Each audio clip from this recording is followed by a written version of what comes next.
Yes. Okay. Let me know if that works.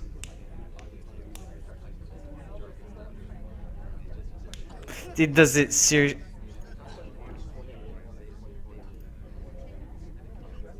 I fucking No, no way it still says that. Refresh the page. No way it says that.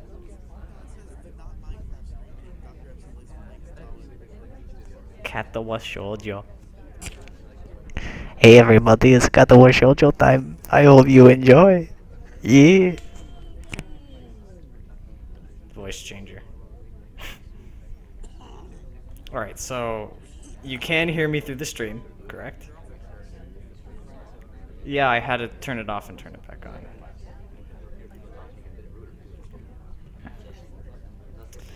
Okay, now I'm going to mute my mic in Skype and I'm going to start. And if you don't hear me within like 2 minutes, then just say, you're still offline. Well, you're a communist little faggot, aren't you? You must join Soviet Russia, comrade.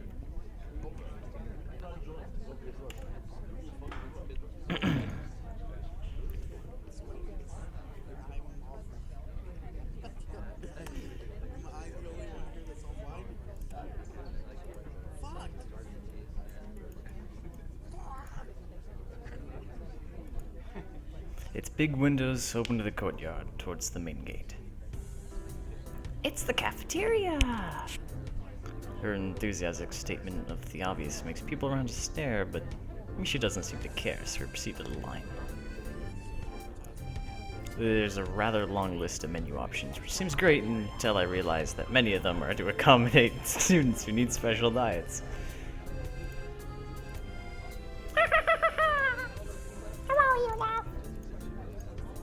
How nice! It almost feels like I'm back at the hospital eating portions measured with scientific precision to meet the needs of the patients.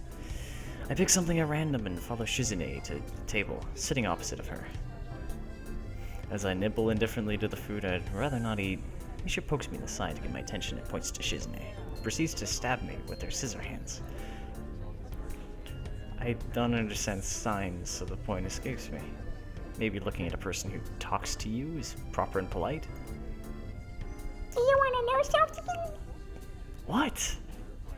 About anything. We're your guides, so you should ask if there is something. I wonder.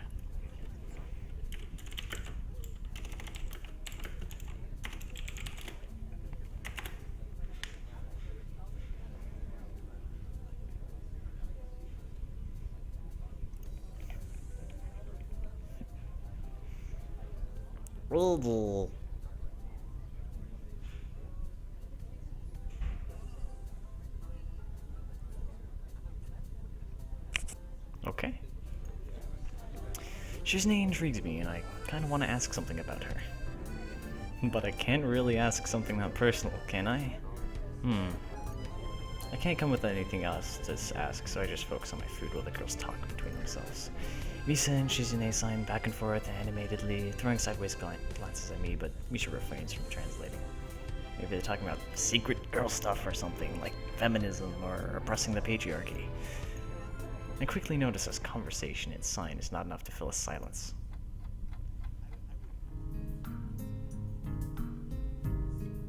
We arrive in the classroom early, but we're not the first. That dark-haired girl I noticed before is slumped over her desk at the last row. She jumps a little when Misha crashes into the room with the elegance of a rhino. What? She shrinks deeper into her seat. I can feel her tension all the way from here, as if she were slowly turning into stone just from our presence. You guys are freaking me out in the Skype call right now. Just stop. I don't need to be aware of this.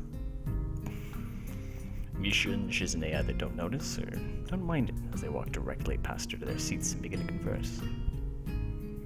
I'm left wondering about her even when the classroom slowly fills with the students and finally the teacher. Getting into the rhythm of school feels strange. It's as if my brain remembers how this is done, but my body does not. Towards the end of the class, I started yawning and counting the minutes left. I shouldn't be this tired on my first day of school. Maybe it's a long time spent in the hospital that made me like this. I'm even feeling physically weak and lifeless. Before long, the final bell rings. School is finally over for the day.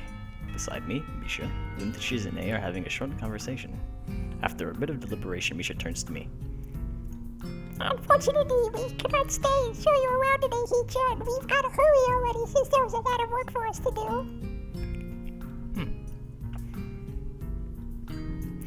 You'll find your way around here, I'm sure of it. Ah, wait, the teacher said I have to see the nurse. Where do I have to go? Is that so? We can only show you that much. Come on, the nurses have their own building, so we have to go outside. We join the flow of students making their way down the stairwell and outside, with the girls pointing out other senior dorms and classrooms in the hallways ours. When we get outside, the girls make their way to a smaller building right next to the school. It's built in the same style, so it looks like it's actually part of the main building. This is the auxiliary building here. There's a lot of official and important stuff inside, like the Yamaku Foundation office and the nurse's office. They even have a swimming pool. How is that official? Don't be silly, Hee-chan. It's for physical therapy, of course. Anyway, all the nursing staff facilities are in there too. The head nurse's office is on the first floor. You'll be fine from here, right? We'll be going in. See you tomorrow. Oh god, they left? Oh.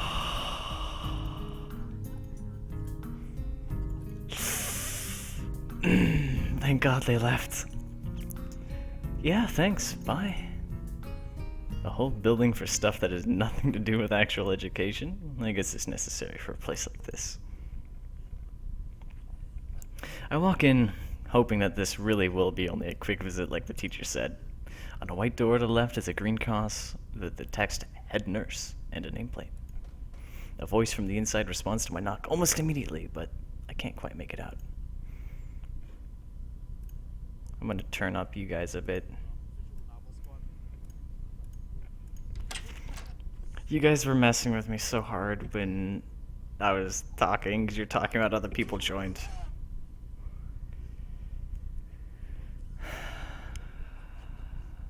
Less fears, the better.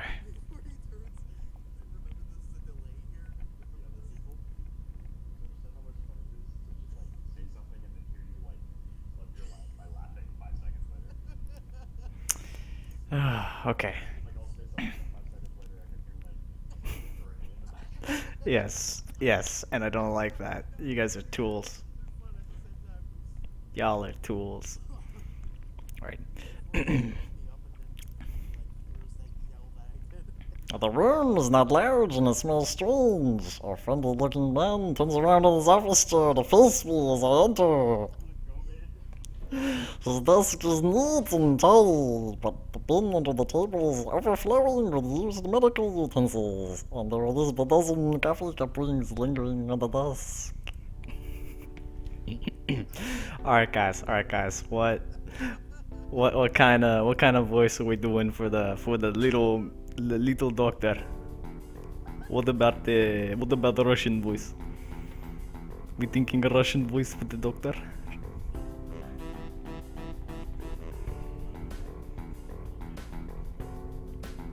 Hello there, what can I do for you today?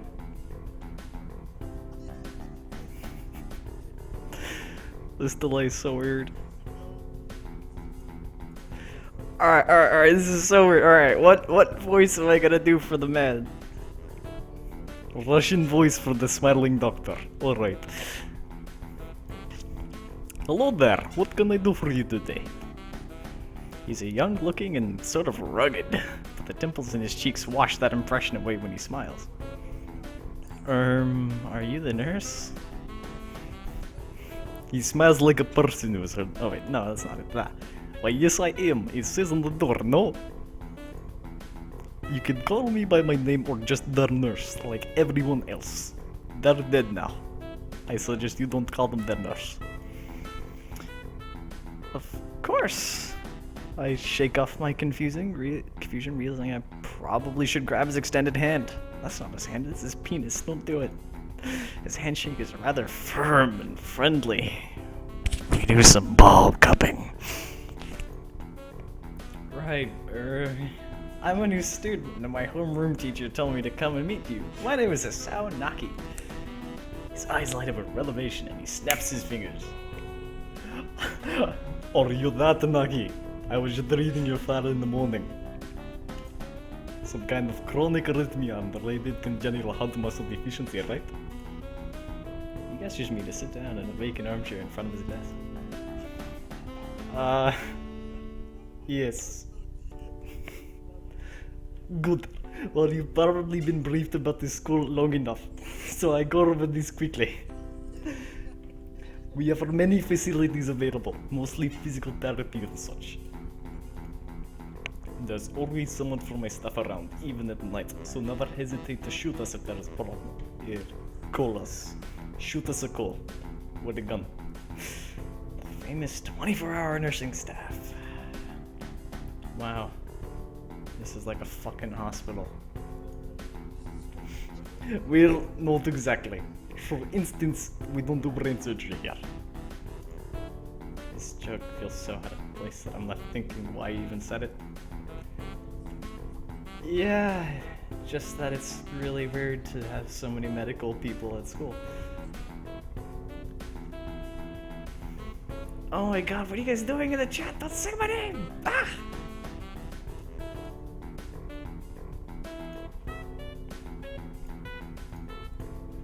Anyway, you'll get used to it. I'm not so sure of that myself, but I don't let the nurse know it. No, just let me find your file again. While he searches for something from his computer and shuffles stacks of paper around, I let my gaze wander around the room. It's the epitome of generic, I'd like to say. This guy needs some fucking style. Beige walls and ceiling, dark gray laminate flooring, and all the equipment you'd expect from a school nurse's office. Like dildos and condoms. Cause he's a high school teacher. Even the ridiculous educational posters are hanging off 4 walls reminding me to eat properly 3 times a day and from all the food groups, and that smoking is healthy and it cleans your lungs.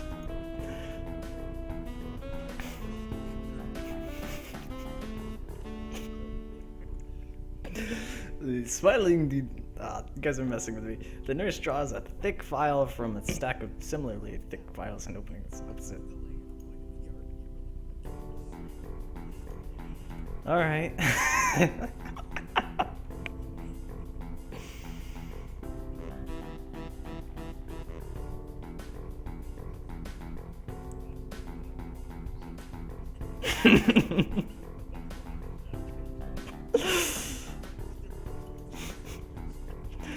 Excellent. What? Oh my god. I'm not a tool. You're a tool.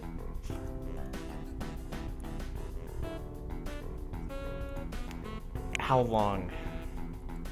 I swear to fucking god. You are 5 fucking seconds before I blow your brains out, comrade.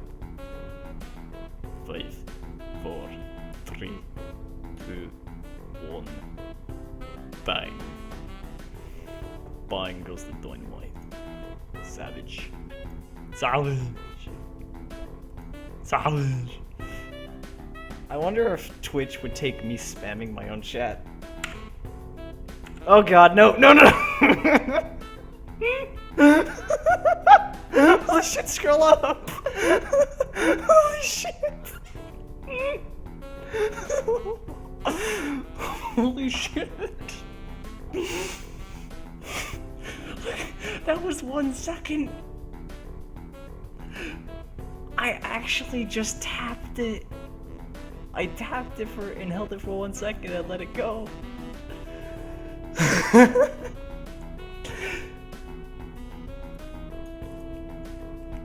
Keep in mind, it inputs 1 clap per input of macro. Fucking Razer Black Widow Chroma best keyboard. Oh god. My friend has so many macros on his, like wrecked by Moon Man and GG wrecked noobs. Whenever we like do super kick-ass and smite, he just gives them the wrecked by Moon Man. And he'll put it through like 10 times so they really feel it. Oh god. I love Smite. I've been playing it for 2 years. It's amazing.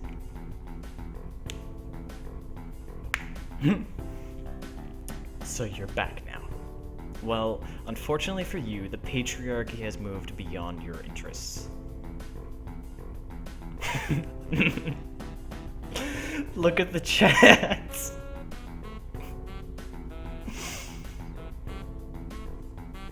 That was 1 second of the macro. Twitch doesn't have a input filter. I pushed it and like I felt everything just lag. Hacker. I get called a hacker so often. It's funny. Anyway, are you satisfied with the? Are you satisfied with the smiling man's voice?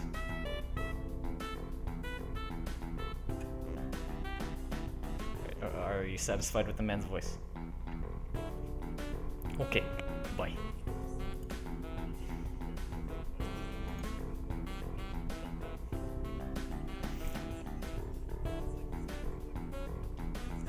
So you already have medication for the arrhythmia. Just remember to take pills every morning and evening, or it won't be much help.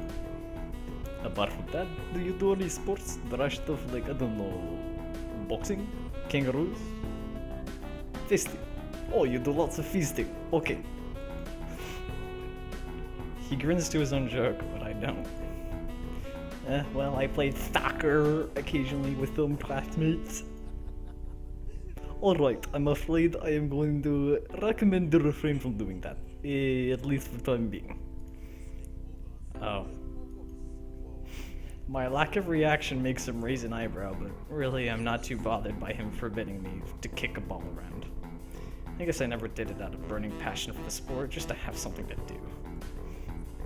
Any kind of concussion would be very dangerous to heart. Risking another attack, not a good idea. We've had enough of these sharks already.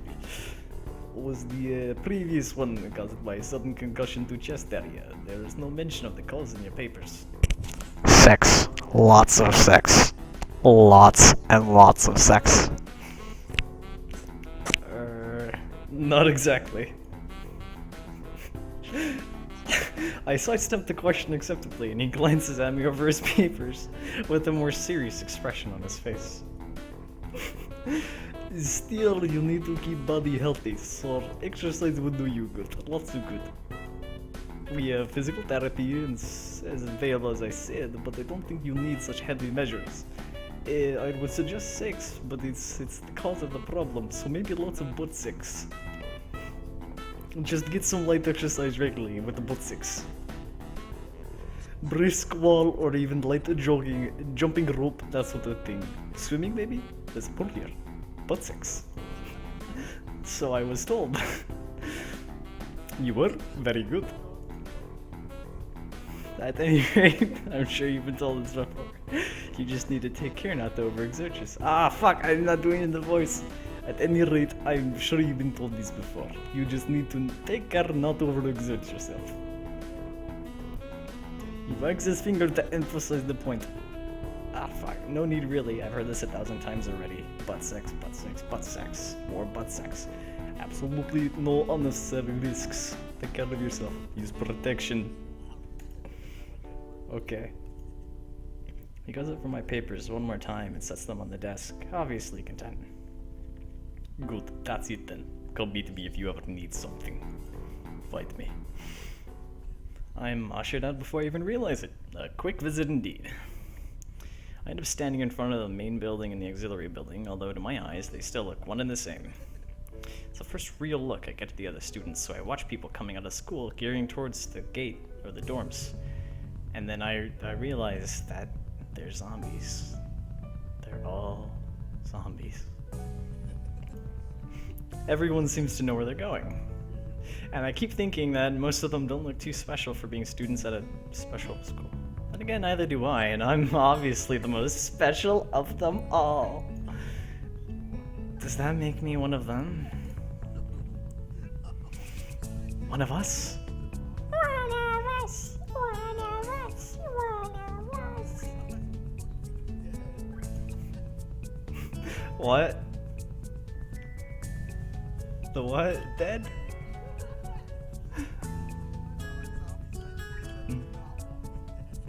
Oh god! The limping dead. The congenital heart defect dead. Alright.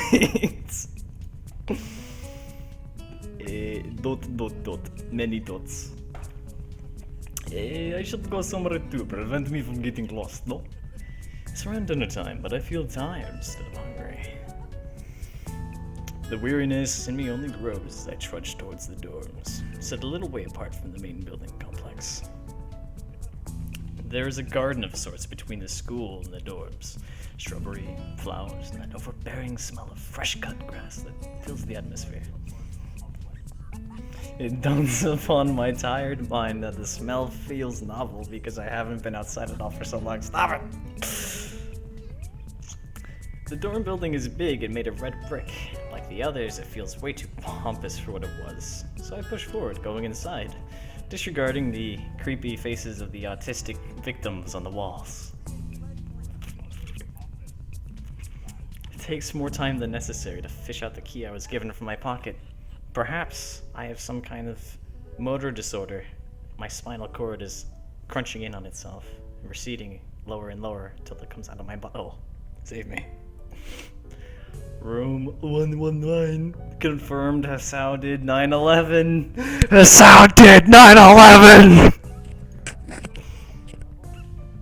Despite the ornate exterior, the inside of the dorm is fairly new, functional, and boring. Just like in the main building, the halls and doors are wide to accommodate wheelchairs. The same goes for elevators at the ends of hallways. I poke my head around the corner of the common room door. Inside, a few inferior beings are watching the television. One nods and gives a quick, "Hey, fuck you," before turning to watch the TV.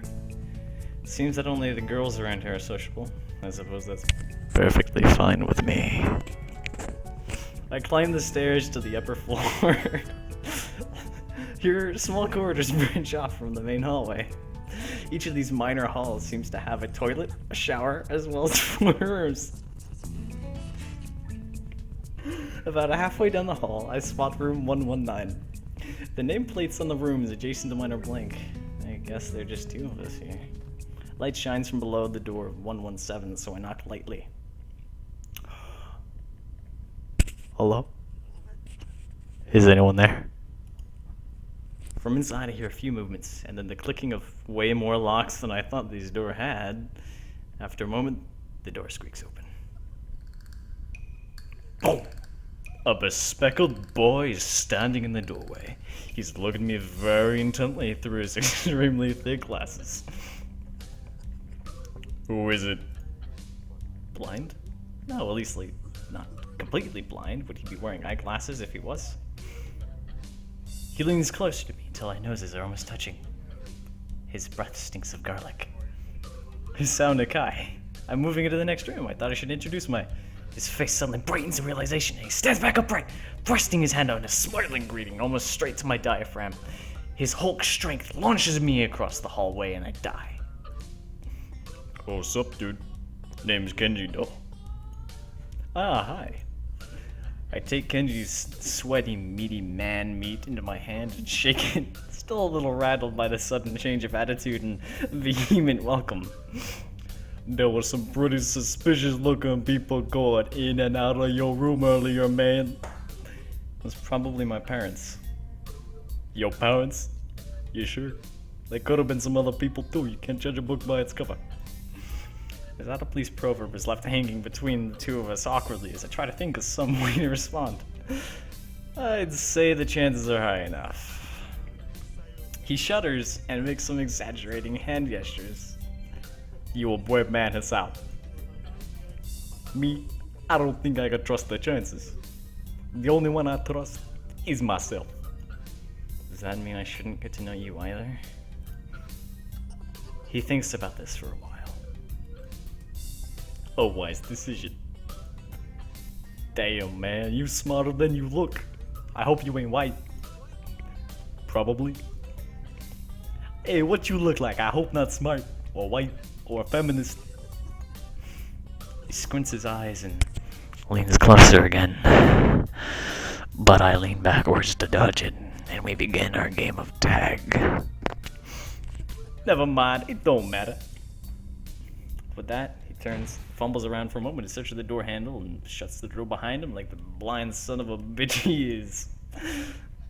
I slide the key into the lock of the door marked 911. I hear chanting. Inside, I push my ear to the door and listen. What is that noise? Allah Akbar, Allah Akbar, Allah Akbar, Allah Akbar! Bleak beige walls, white linen, a desk made of some type of light wood, ugly curtains. Ugly fucking curtains. It's no one's room. Impersonal, like my hospital room was. My bags are sitting at the foot of bed looking much emptier than they did this morning. The terrorists must have gotten to them. The closet is sitting open, gaping, like a good bukkake. Stocked with my clothes. Also, it seems that there are a number of school uniforms hanging there as well. A note is pinned to the sleeve of one of the shirts. I open it. Hi, Chen. We've unpacked your things and made your bed. They said that if these don't fit, then you should go to the office tomorrow. If you have any problems, you can always call us. Love, Mom and Dad. Well, at least I don't have to worry about unpacking, if you know what I mean. I got the baggage. Kinda hoped I would have. Then there would be something to do. Still too early. I can't masturbate yet. I can't just start masturbating yet. There ain't enough material. I put the note down on the desktop and lie down on the bed, feeling drained.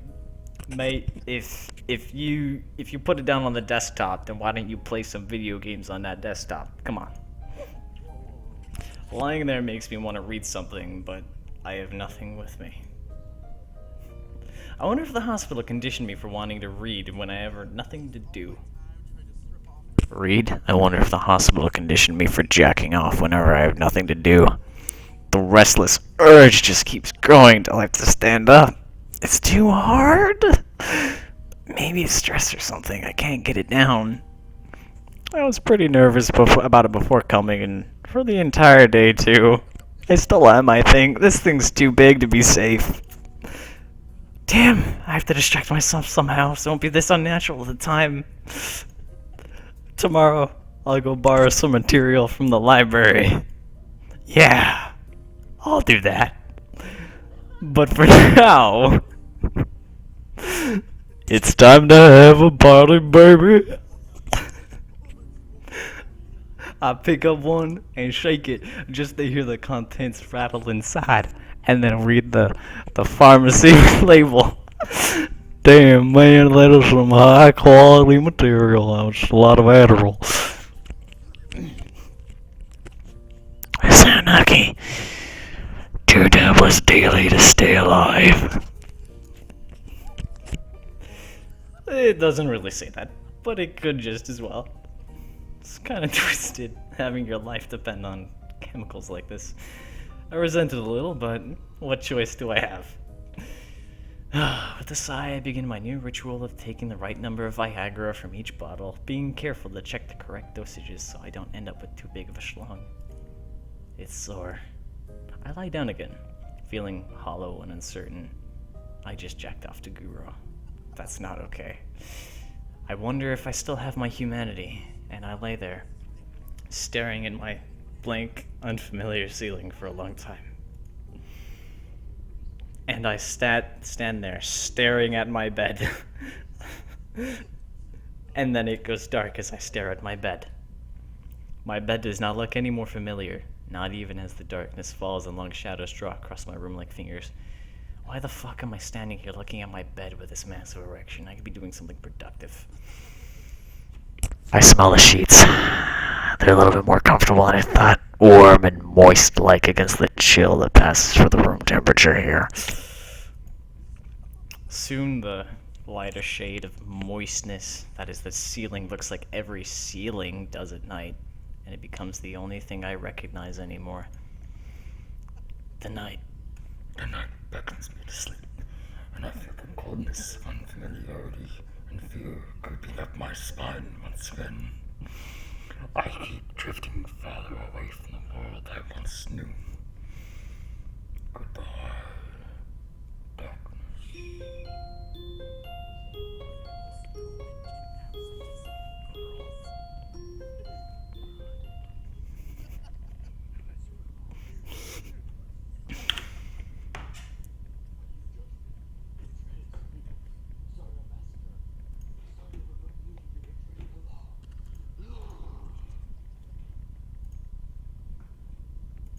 So, how's it going?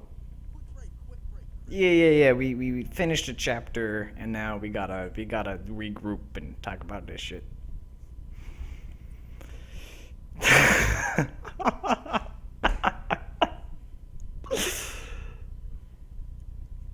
was trying to make the joke that the reason his dick was so hard was because the people were administering him Viagra and he didn't know, but I suppose I didn't imply that well enough. Did you like how I took it the direction it went? That text followed it perfectly.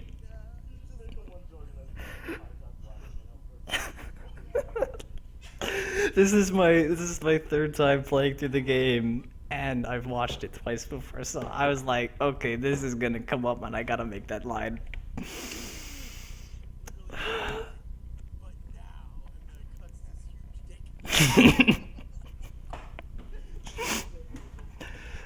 It's too soon.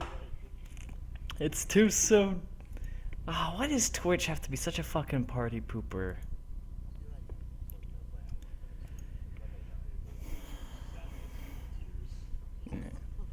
I don't care if my Twitch gets banned, actually. Like, I could just, just slide that in there. Alright. I'm gonna need... Oh, God. I'm sorry for giving you such a good time.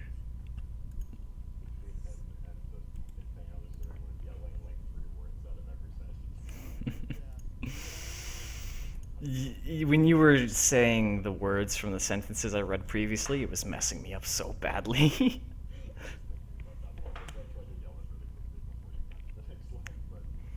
It's like an 8-second delay.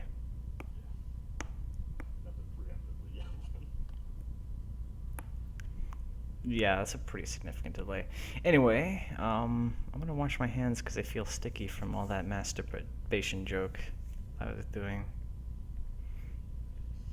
I'll be right back. Actually, I don't know why I'm sweaty. I'm sweaty. Be right back.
Alright, I'm back.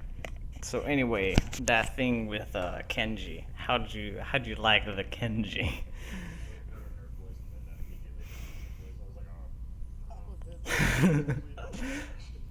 Yeah, I was considering doing a little nerdy voice for the Kenji, but it would be too Russian. It would be a little bit too Russian, and I don't know how I like that. Now, I was also thinking about making Kenji a southerner because, like, Kenji starts saying some real fucking racist shit later down the line. And, I think that we could all appreciate a good little bit of southerner racism. Now, do you want like sup man? Do you want like super swag Kenji 5000? Or do you prefer more of a southerner take on Kenji?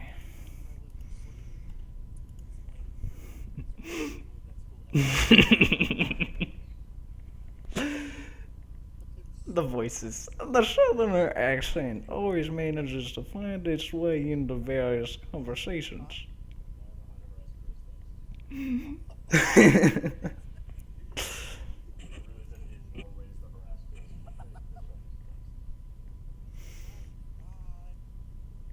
Alright. I forgot what I did for Kenji's voice already, but yeah, I forget the specifics of it. I don't think you want to mess with the Kenji. You don't mess with the Kenji mess with you. Oh no, it's not the Christopher Watkins. No, we don't do that. No. Alright. I'm gonna mute my mic and we're gonna get back to business. Now, we're gonna start looking at the bitches. Yeah. I wake up in a strange room. Blood lines the walls. A bloody heart beats in the center of the room, slowly. Solid morning light shimmers against the light gray ceiling. I'd forgotten to draw the curtains closed last night. Am I not using the appropriate pronouns to address myself? God, what a novice. This is my room, isn't it? My room. My torture chamber. This is the third room this year that I'm supposed to call mine. Various things around here reminded me that indeed, it is me who is supposed to be the one dwelling here. My bags on the floor, my material on the desk, my numerous stimuli on the night table. I stare at the bottles for a moment, deliberating, until I open a bottle, shake out a pill, and pop that tablet from a foil sheet. I down them with a chaser of water, without bothering to think about the chemistry. My uniforms are in the closet. I slink out from under the sheets and stretch my neck before dressing up.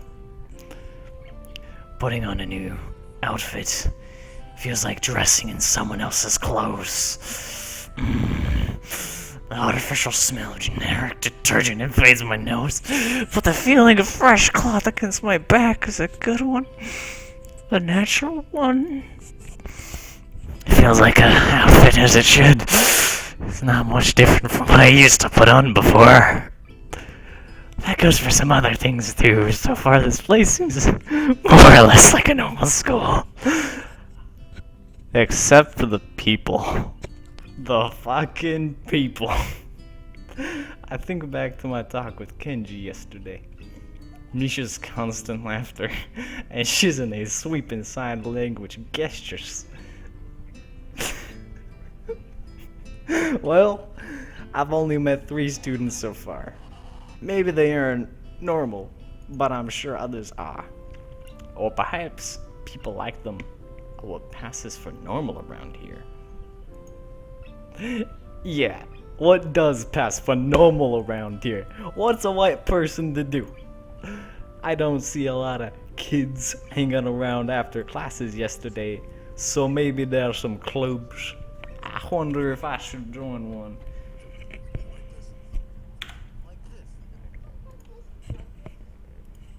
Alright, guys, I have a question. I have an idea. What if I change Hisao's voice to the racist southerner? Because he's saying some motherfucking racist shit right now. Like, holy shit.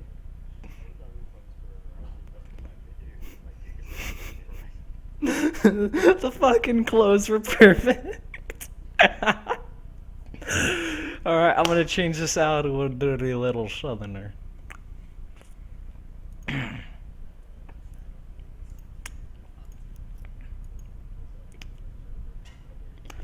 All through class, the question remains on my mind.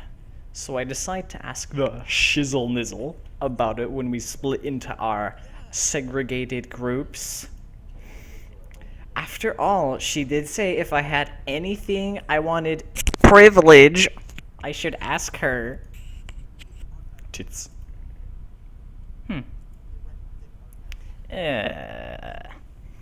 She crosses her arms and shifts her gaze slowly to Misha, who looks more preoccupied with trying to grind the eraser of her pencil down so the top is perfect and evenly flat. Sorry, Hee-chan. Is there something you want from me?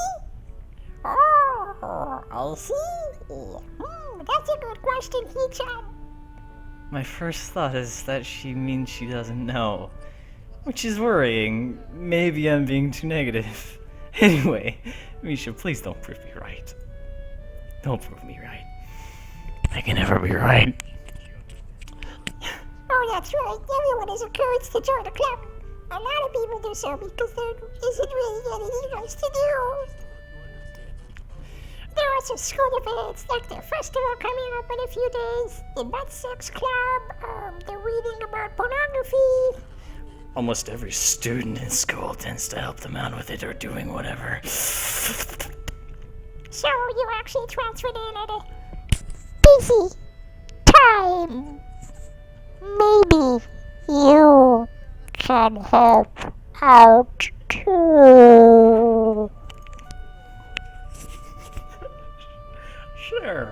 Sure, I can do that. What's the festival about? Misha freezes. I don't know, Hee-chan. The truth is it's a local event. Oh, not from this. So... She starts signing desperately to Sisney, asking her to bail her out. Sisney adjusts her glasses at the end of an oddly grandiose flourish and starts sounding hard and heavy. Oh! Who cares? Lisa puffs out her modest chest as she shouts these words at me with a disproportionate amount of pride. Too loud, I can see heads turning to look in our direction. Not so loud. Human beings evolve with each new generation. The ideas are believed through the festival and inevitably change with time. Now it's about delicious fried food. And it's a little games that you play to win prizes.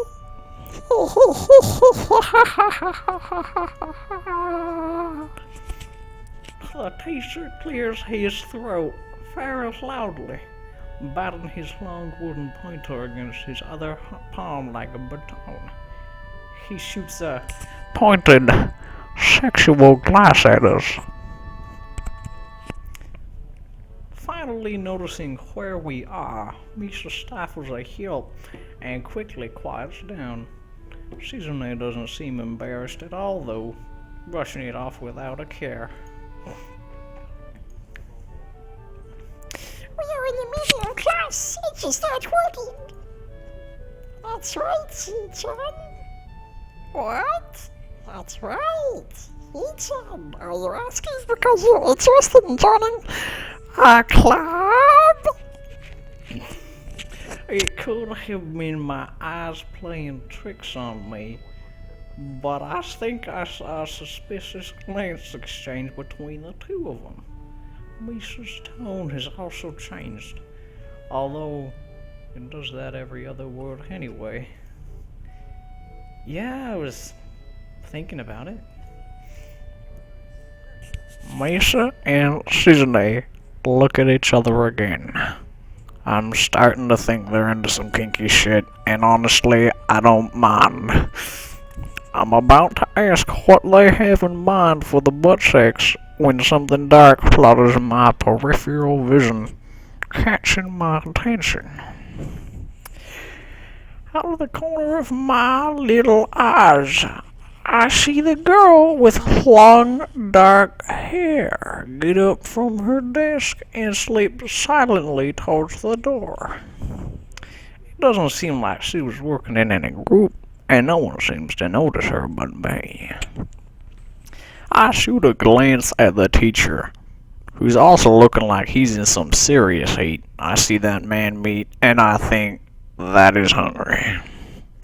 Why doesn't he ask? Teacher, is something wrong? Do I look as uneasy as I feel? I didn't realize this erection was that much of a problem. Or was Misha just looking at the girl who left? No. Nothing. Yay! Okay, well, like we were asking, you don't have any plans for lunch today, do you? I thought I would go down to the library and pick up some material. Not really. Do you want to go have lunch together then? Sure. Perfect!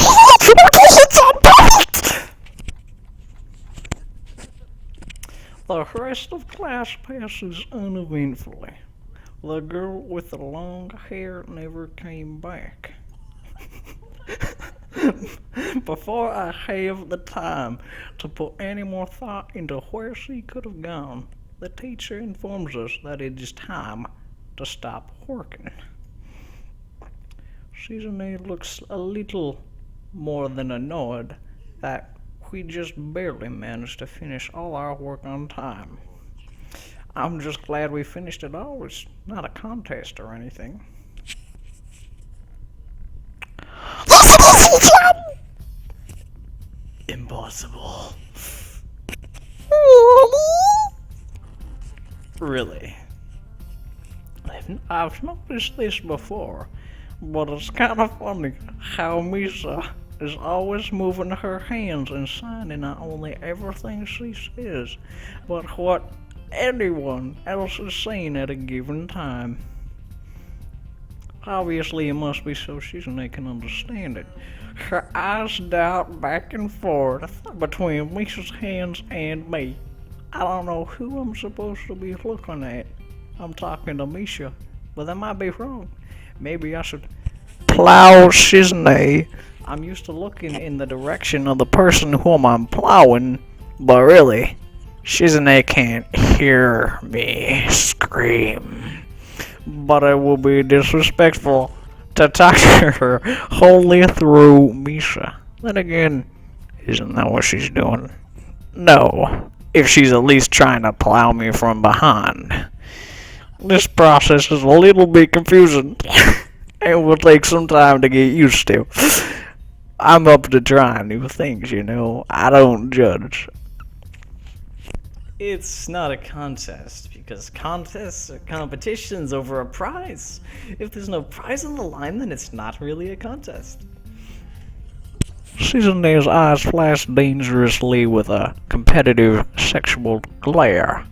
She stares at me as if surprised that I'm challenging her. I think maybe this is all a game to her. I never noticed before about how dark and blue her eyes are. It's truly an alluring gaze. I don't know about you, but I really wasn't looking at her eyes. I don't think you're commenting on her eyes. I mean, her eyes are a little bit perky and small, but they got a lot to them, you know? Are you sure, John? Very sure. teacher, because I don't want to be still in front of the class. Therefore, what's underlined is my confidence in my abilities are the positive satisfaction of proving them. No one is the only one alive. Susan pushes her glasses up through the bridge of her nose in a very matter-of-fact way. I'd argue more, but the bell rings, and she quickly gets up and packs her bag, looking at me expectantly. I'd almost forgotten that I was supposed to have an evening fuck with them. What do you want to eat, He-chan? Now, you know what they say about eating out, right? It's not gonna keep you full. Out of you? That's so plain. Okay, let's go. Plain? Well, I thought that was a little bit extreme for just meeting you, but alright. At my old school, I like to eat outside. Near the back door. It was a good spot, but I didn't get to find it till the end of my freshman year. I wonder if there's a similar place to eat here. Misha's at least implying as much. Susan and Misha pulled me towards the cafeteria, which was surprisingly not packed. Maybe some students favor eating in a classroom or outdoors. I saw some of my classmates had boxed lunches.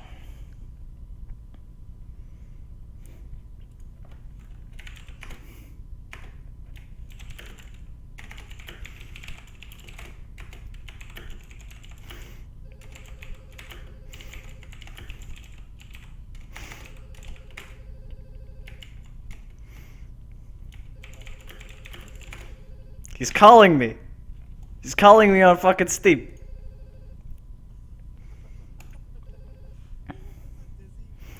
Howdy, Mr. Matrix 469. I'm streaming the late Katawa Shoujo. If you want to join me, it's twitch.tv/Dr. McJaser. Okay.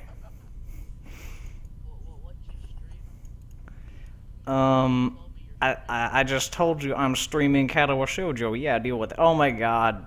It's messing with OBS now. Now I am streaming the fucking window.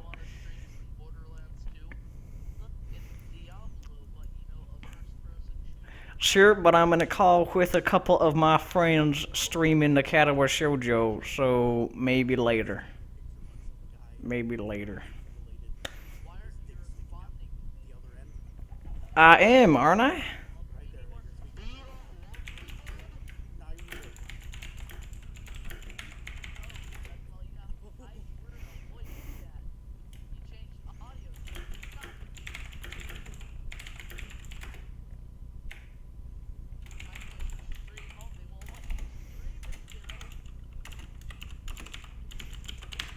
Alright, I told him to join my stream, and then I just left. Alright.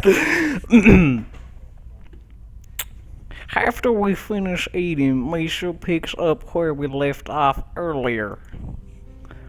So He-chan, you wanted to know about guns and stuff, right? Right, He-chan, okay. It makes sense to us, Karst. Exchanging little nods of confirmation, they turn to face me again, and Misha straightens her posture as if she's about to deliver a little speech. He-chan, do you have anything you're really interested in? I used to play soccer, but I'm not really into it. I don't follow the teams and players and stuff like that, and personally I'm not a fan of playing with balls. As of late, I usually just masturbate a lot, or read a lot. There's a book that writes He-chan, right? But it seems to have all the memories they could possibly have right now, so He-chan is really popular. Oh, okay, but more to the point, He-chan. Does this mean you don't have anything already in mind? Not really. Good, great, that's great, Hee-chan. Really, really good.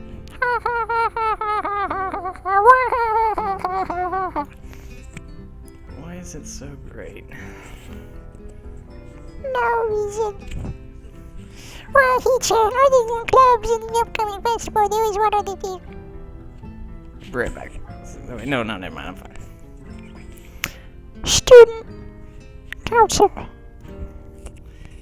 I see. I didn't know this school had a student council. That was a very melodramatic setup, just to tell me that.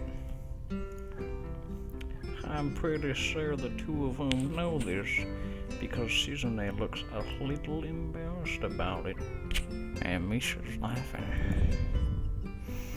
Susanne quickly takes control of the orgy in a manner of speaking. After all, it's still Misha who has to voice whatever she says.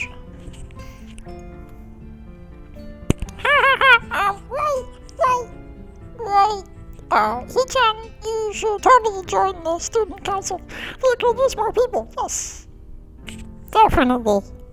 You should join. Why? Well, for one, we can hang out every day, Hee-chan. Hee-chan and I are both in the student council.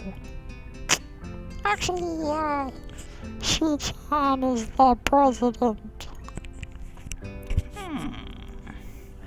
I'm starting to get the suspicion that Susanne and Misha might not exactly be the most unbiased people to talk about this with.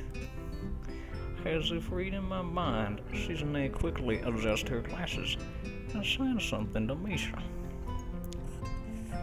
Of course, we're not trying to enjoy this because we'd obviously benefit from having another person to rape in the student council and then having incentive to try and victimize it. So you're admitting that... No, we doesn't. I mean, Hee-chan, of course, it would be nice if you joined and we'd appreciate it. But even without all that joining, the student council shows a healthy interest in the workings of one's school relationships. Yep, it's true, Hee-chan. Besides, don't you want to spend time with us after school? Hee-chan. I can't tell if she's genuine or if this is just really good acting.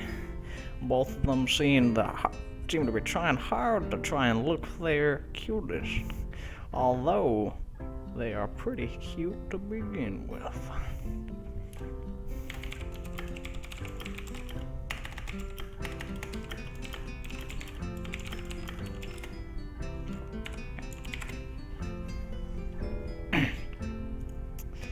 Well...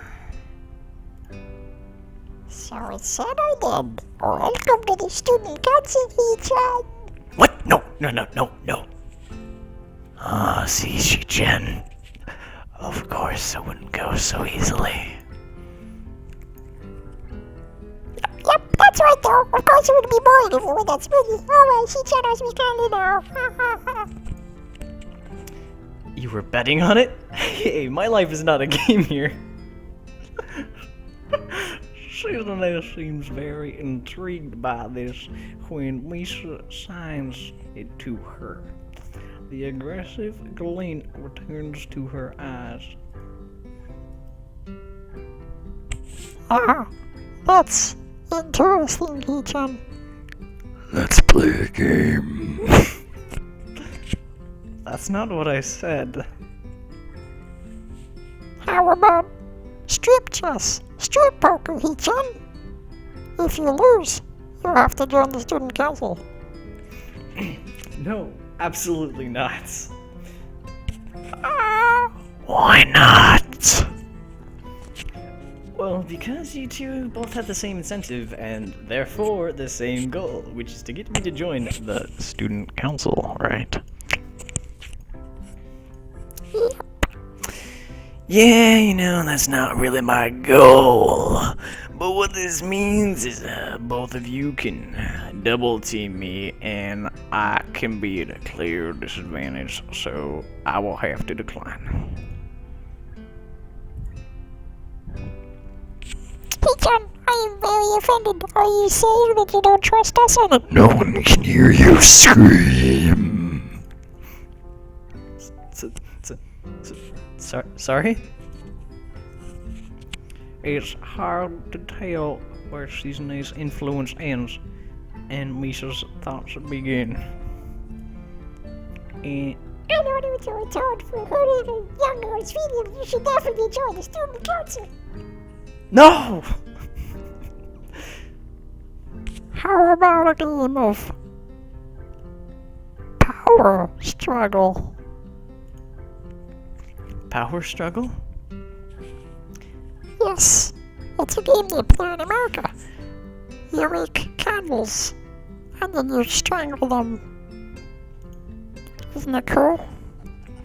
It's the ultimate form of competition between two people, Shi-chan. And it's also played by elementary and middle school children, Shi-chan. That means it's a game that really separates the boys from the men. more like the boys from the slightly older boys. Anyway, I'm not really gonna play that either.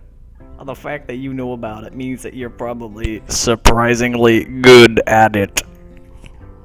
Yeah, it's too hard, He-chan. Shizune frowns at Misa, telling me that she probably wasn't supposed to admit that so readily.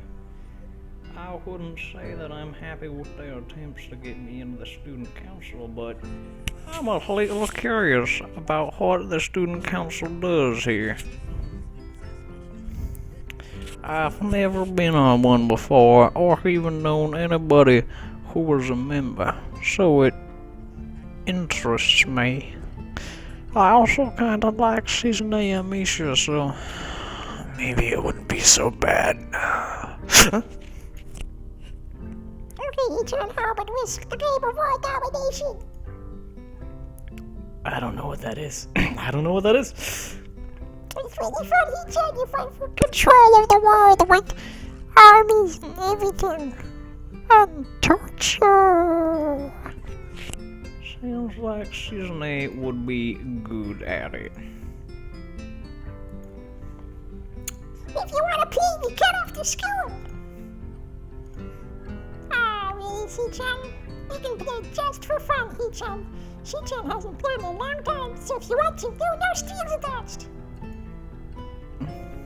Well, okay. Okay, perfect. Perfect. We'll see you after school in the student council room then, He-chan. Wait, why there? Because that's where we keep the game.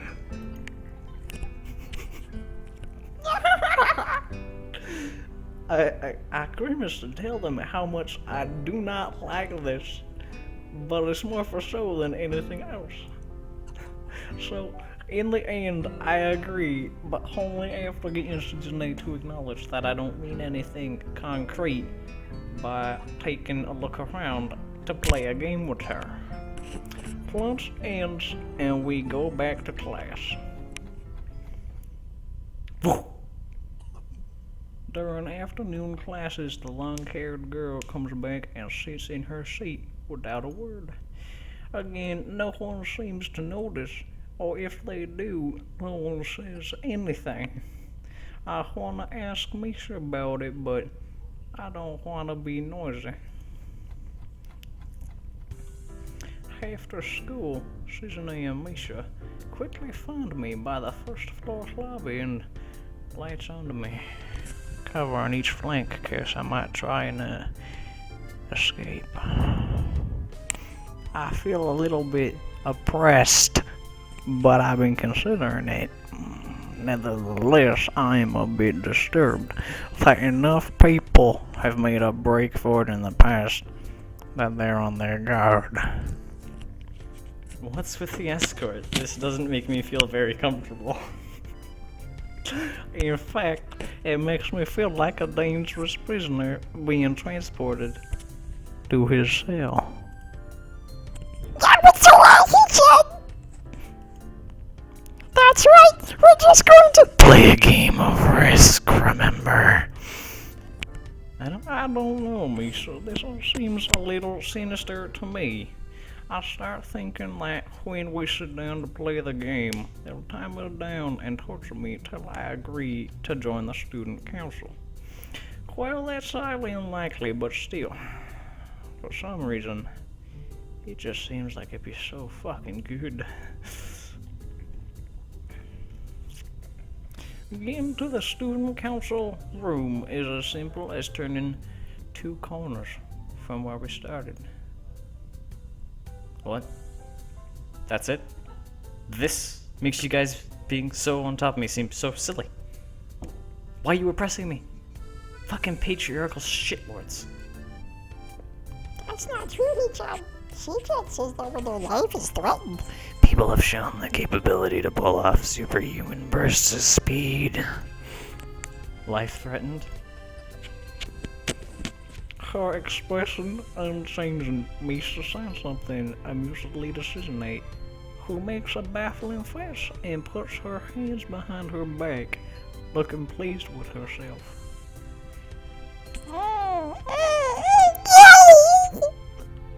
Lisa feigns deafness and hums cheerily. Stop that, I know you heard me, you whore. You have no excuse, unlike Susanate. Susanate opens the door to the student council room. It's a very plain, sparsely decorated room, although it is quite large. Maybe even a little larger than a classroom. There's a big table in the center surrounded by chairs, and then a smaller desk prominently placed in the back that I assume is where they rape people. There are a few regular chambers and chairs stacked to one side. Extras, perhaps? I've got room. Aside from the tables and chairs, the room doesn't have much else to offer. Just a couple of filing cabinets and bookshelves stacked with old school records and documents. In fact, nothing else. This is a pretty sparse room. They could have at least looked at mine and taken a little bit of advice here and there with the chains and the whips and whatnot. But the most notable thing is that this room doesn't have is other living people. Are we early? No. What do you mean, no?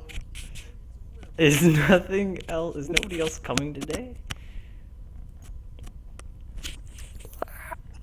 Yeah, that's right.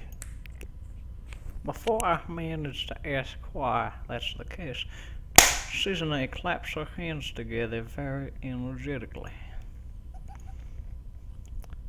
Hee-chan, let's play Risk. Come on, you promised, didn't you? You have to.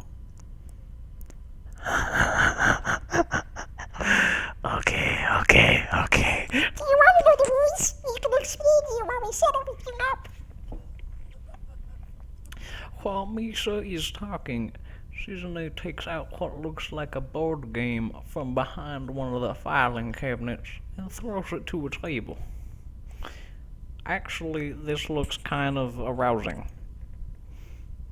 After Misha spends a little too long for her liking, running through the basics and protection details in a somewhat vague and confusing physical tutorial, Susanate butts in and declares the game has started with a decisive motion, thrusting in one little go. Susane's aggressiveness is rubbing off to me. I start feeling more competitive than I intended to be when I agreed to this. Halfway into the game, I tried to ponder how to defend against Suzune's assault. From two fronts. She breaks my concentration by shoving her breasts in my face to get my attention. She-chan wants you to know that you're taking way too long to make a move. She-chan also says that she will let you keep Australia if you agree to join the student council. I thought this was a game with no strings attached. Just the fact that she would dangle that over my head as an offer means that she knows how I care about the outcome of this game. And anyway, no. She-chan admires your fighting spirit. And would be a benevolent dictator who would spare your people if you agreed to join the student council. You're so competitive, Shizune. She seems to take this as a compliment. I would expect the student council president to be a little more magnanimous. Magnanimous. She doesn't seem to know what the word means or how it's signed, so she pulls out a piece of paper. I writes it down for Shizune, who signs it back to Misha. Misha presses her index finger against her temples as if trying to physically imprint it into her memory. Suddenly, Shizune bursts into a flurry of gestures. Misha looks a little bit daunted by the speed of her heated thrusting. Oh wait, please slow down, He-chan. She-chan says you're going to lose. Tell her I will crush her world empire with my rebellion. Oh, okay. Those eyes of hers shine with childlike mischief. She says, She says you have no chance. If you keep playing like this, no, you won't.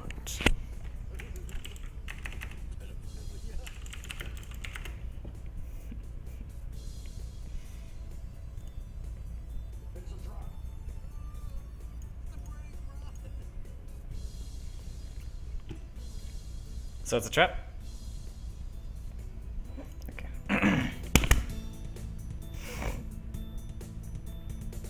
It's likely that she's just trying to psych me out. Looking at the board again, I have a pretty good defense set up, and I'm not gonna wreck it doing something reckless. A few turns later, I lose the game anyway. Shizune adjusts her titty glasses victoriously and allows herself to tentatively pump a breasticle in the air in celebration. She-chan, you lost when you allowed me to take North America. I mean, She-chan, not me. Getting control of North America is ambitious because it provides a 5-army bonus, but you can't attack it for 3 fronts, so you must defend them all. I thought you'd have more guts. How disappointing.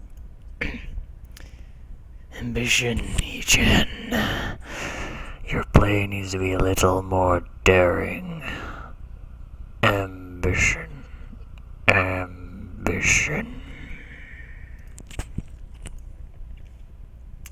I was really excited. I was really excited when you took South America, but then you switched to playing defensively just because you gained a small advantage. That's no good, He-chan. You didn't take enough risks, and when you did, you didn't follow through. That's terrible, He-chan. terrible. Damn, what's it to her if I just play too carefully? There's no fucking need to rub it in my face, woman. Get the fuck back in the kitchen, girl. I wonder if you would even be any good for the student council. What's this reverse psychology? I guess I don't have to worry about joining or not in that case. Giving up just like that, I expected more of you. Seriously, is Susanne trying to talk me into joining the student council? Besides, I don't even want to join. It's only my second day. I can't make that kind of commitment. I haven't even taken a look at any other asses yet, and with these two, they're a little firm. Fine, fine. I'll consider joining the council. But I want to take a look at the clubs before I decide. Really, Chad? You're not just saying that to make us feel better. Yeah, I'm just not sure that I want to.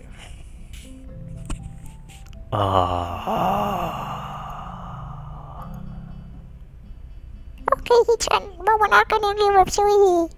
You said maybe. There's still a chance you'll come around. Come on, we can really have fun. We can play more risk, and maybe one day you can beat me. Unless we graduate before that. That doesn't make me feel any less reluctant about joining, you know? Surely you're not that horrible about board games. Maybe we can play a game you know then. To give you a handicap. I might have said that just to make you feel better after all. That's cold, Chen. Really, really cold. I take a look at the Glock on the wall and realize I spent far longer playing Risk than expected. Sorry, I think I have to go. I wanted to go to the library. It's not closed yet, is it? Susanne scratches her head and gestures at Misha. How hard can it be to determine whether the library is open? There's a clock right there on the wall. Y'all bitches ain't blind. Stop trying to fucking oppress me. Fucking woman. It should be, unless the librarian is absent. I think you're right, Hichan. We think the library is open. It's on the second floor. Can't miss it.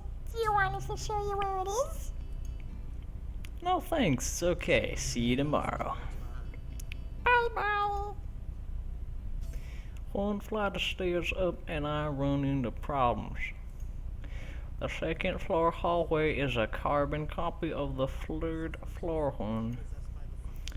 Quite of course in plain, like only hallways can be.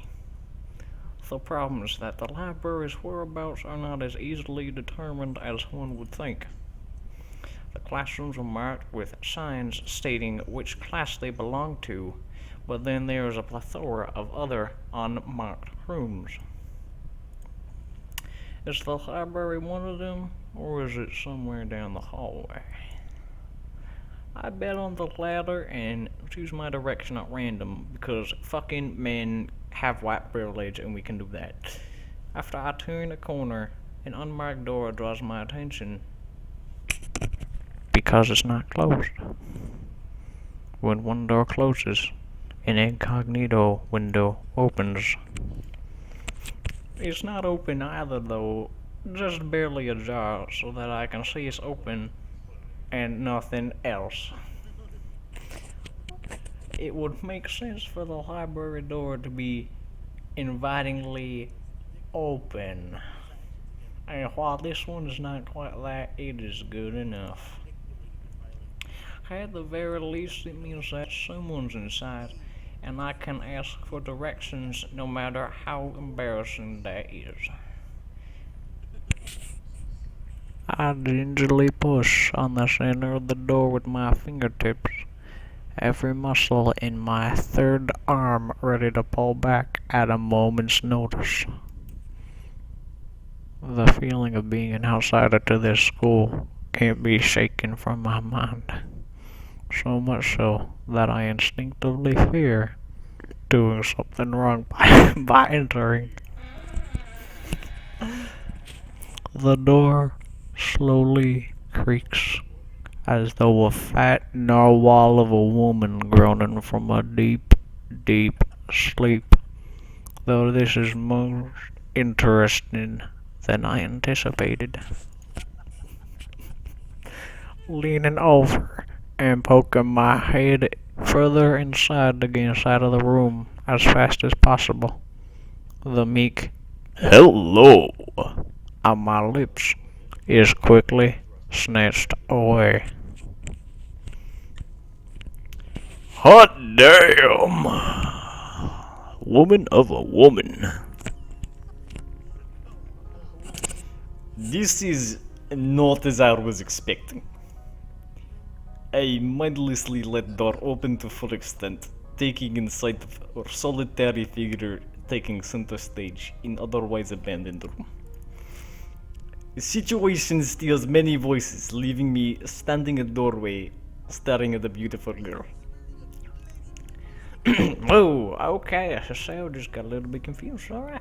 Cecile's now no longer looking at the titties with his dick and he lost the testosterone. So, evidently having taken her time to assess the situation, the girl gently puts down her teacup and opens her eyes. But she don't look at me. Baby, come look at me. Hello there, may I help you? Staring directly in front of herself, the movements of her lips seem to break the silence rather than the words. However, it's a soft and measured voice that reminds me she's a separate being from the room itself. Not only is she likely the tallest girl I've laid eyes on, but even among the foreigners I met, she is strikingly distinct. Sorry for intruding, I was just kind of lost. She takes a moment to formulate a response before speaking. Every action she takes feels as though it's carefully choreographed beforehand. Care to take a seat? Unexpected, considering that I'm intruding upon her. Thanks. I slowly step towards another seat opposite her, resting the teacup and the saucer on the wooden table in between. The way she doesn't track my movements with her head is telling. That, and the slight cloudiness to her eyes means that she must be at least particularly blind. Like Kenji nigga. Come to think of it, her voice doesn't have any detectable accent either. I suppose she must be half Japanese. As I take my seat, her figure takes my third arm slightly off guard. Her air of relaxed sexuality makes the silence entirely comfortable. The calming atmosphere is so very different from the student council office. I take it you're no student to Ryamaku. Oh yeah, I just transferred in yesterday. I get the distinct feeling my speech patterns don't match the formality of hers, accentuated by her restrained bow of greeting. One which I hasten to match before realizing the futility of the action. I'm Lily Sator, pleased to meet you. So happy. She gives a nod before gesturing roughly in the direction of her teacups. Would you care for a drink? Sure.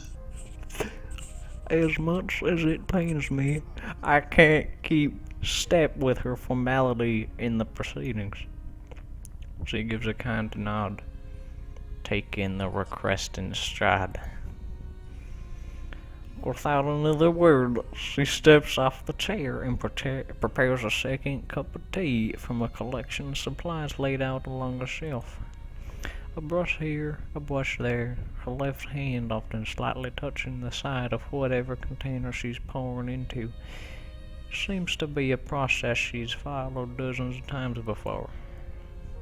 As I lean sideways to see around her back, she seems to use her long, dainty finger to measure the right amount of water in those cups. It's one thing to see the different disabilities students in my class have, but it's quite another to see how everyone seems to adapt. Shizune and Misha have no problem working together to communicate to me, and Lily herself seems to have workarounds for problems I'd never thought of. While I feel slightly guilty about her doing the work, she seems pleased to be following the correct process, the offerer preparing the drink.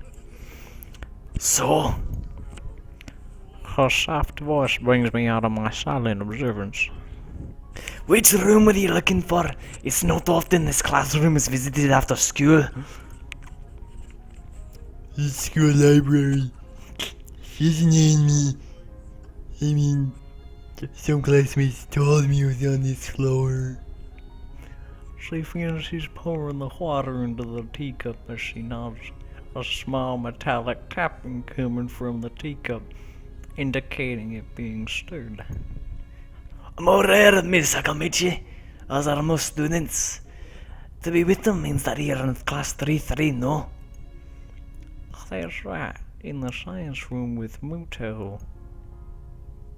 She gives a small giggle before setting down the teaspoon and slowly walking towards the table, teacups and saucers in hand. He's quite a character. I imagine you'll come to like him. Most do. I think that this voice here would suit her much better than what I was doing before. As she sits down the tea, I gently take it and have a sip. I'm really more of a copy person, but this seems like a rather bad woman to tell that to. She can't even do her fucking job right. Nonetheless, this smells quite nice. I hardly think that it's a bad thing she's out of a kitchen right now. Thanks, Ito. It tastes really nice. She smiles and waves her hand in front of her face. Lily, please, there is no need to be too formal. She says this in spite of her excellent, exceedingly well-bred speech, which I am representing oh so well. Oh well. I guess I should try and ask her about herself, as it really does seem as though she's catering to me. So which class is you from? I imagine it's one of the third year classes. Correct. I'm in class 3-2, which is on the 3rd floor, same as yours. It's taught by Miyagi, and is specifically for blind and partially blind students. I see. I mean, Oh, sorry. I didn't say the voice right. I feel like slapping myself for the fox paws. Looking at her face, she doesn't seem in the least put off by it. My, there is no need to change your speech on my account. I promise I won't cut you. Oh, sure. Sorry. I guess I'm really showing my newness here. An environment like this would be a big change, so I can't fault you for it.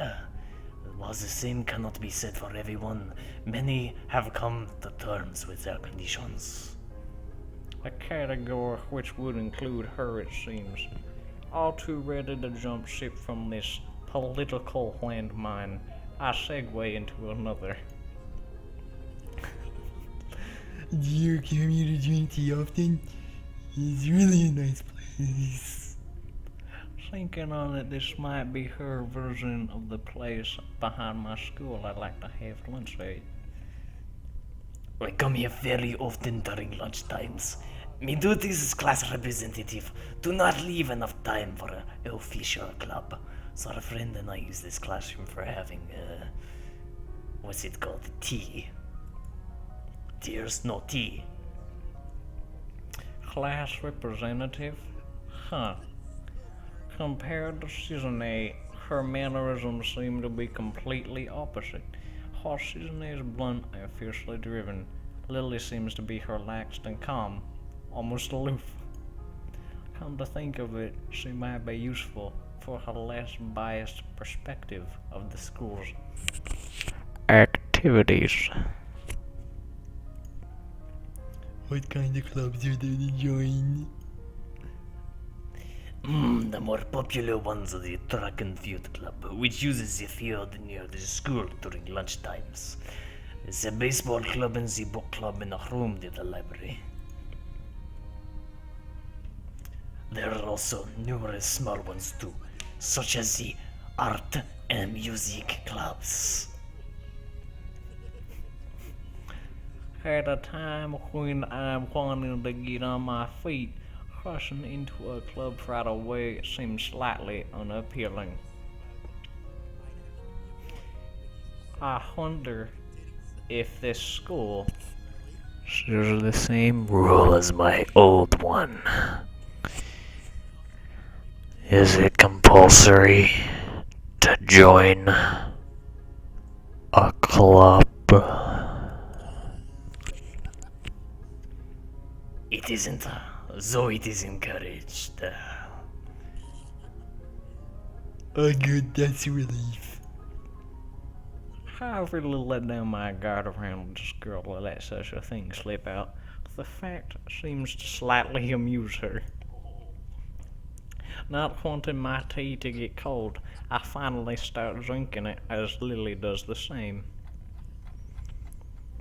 As I look over to the window over her shoulder, I notice this light coming into the room has a distinctly orange tint. They're invading us! The world's on fire! Aliens are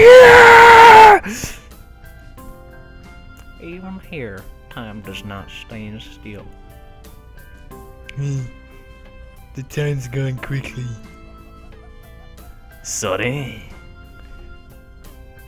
Right, she's blind. Of course she can't see the sun setting. It just looks like the sun's starting to set. It seems to come as a surprise for her. It seems she must have lost track of the time. Sorry, sir, I did not mean to keep you from the library for so long. I quickly move to allay her concerns. No, it's okay. The library's still open. Isn't it? She pauses and takes a moment to think on it. It's probably something I should have asked Susan when I had the chance, but Lily seems likely to know in any case. True, it's open until 6:30 during weekdays. A quick glance on my watch confirms I have well enough time to get there. Quick fuck, baby. Quick fuck, $10. Good? No, okay.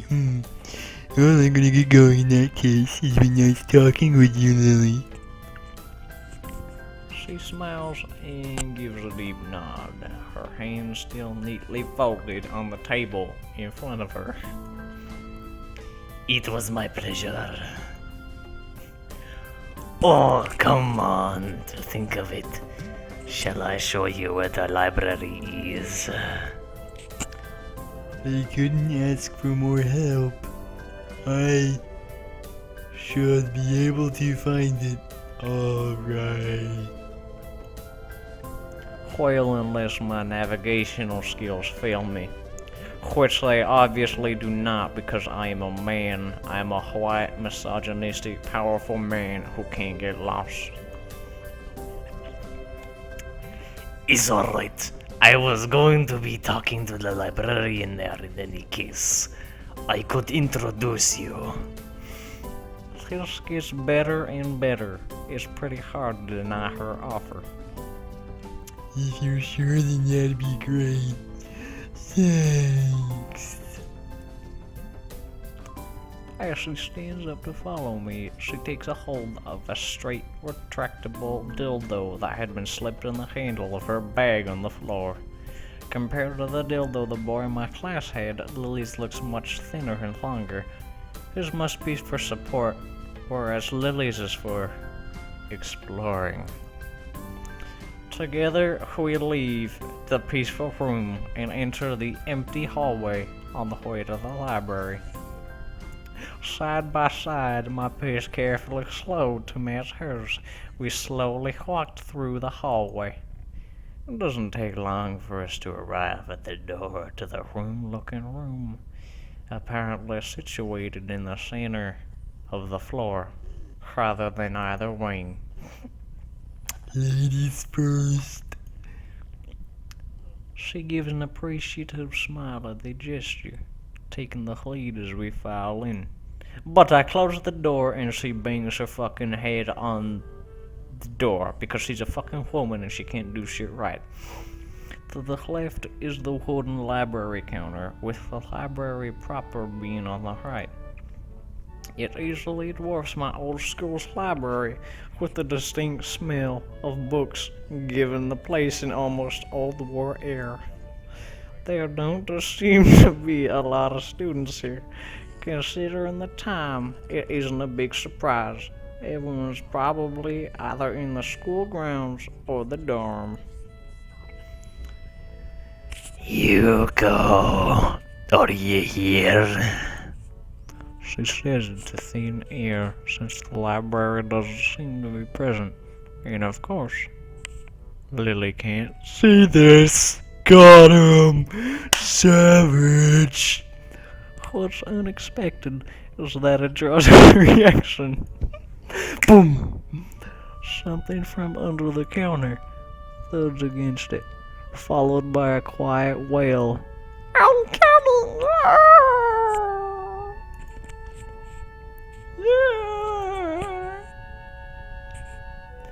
The origin, apparently the librarian, quickly crawls out and bounces up to extremely frigid attention. Hi Lily, how can I help you?